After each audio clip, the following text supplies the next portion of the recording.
Добре дојде во Скопје со ниту едно веродостојно прикажано скопско обележје. Гостите, туристите и патниците од другите градови цел еден ден беа пречекувани со нов билборд на влезот на градот, за кој градските власти сега тврдат дека проверуваат кој прогледувал низ прсти.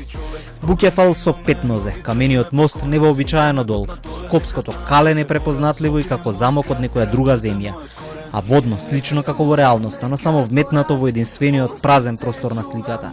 Обележјето беше поставено во петокот и градоначалникот на град Скопје се пофали за истото на социјалните мрежи, но веќе во недела е отстрането по силните критики од јавноста.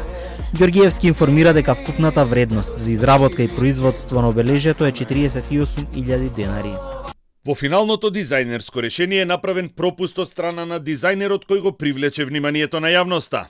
Веднаш по утврдувањето на грешката е наложена нејзина корекција. Ке биде проверена и целокупната постапка на контрола и одобрување на финалното решение. Доколку се утврдат дополнителни пропусти, одговорност ке сносат лицата што биле задолжени за соодветните фази од постапката, согласно нивните надлежности и важечките процедури. Од левица велат, Скопје ја носи европската престолнина на културата со билборд на кој ништо не е скопско, историски веродостојно, архитектонски препознатливо и возможно. Град Скопје вината ја лоцира кај дизајнерот, но опозицијата не штеди на критики за градските власти. Срам за Скопје, велат од СДСМ.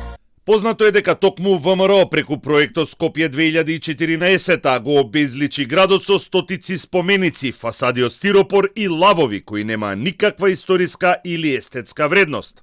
Сега, наместо вистинско уредување и инвестиции, добиваме уште една кампања со генерирани слики со вештачка интелигенција.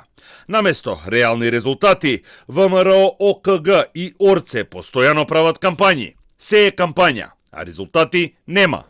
Од град Скопје велат дека веќе се работи на корекција на обележјето. Замената ќе биде без дополнителен надомест и целосно на трошок на изработувачот.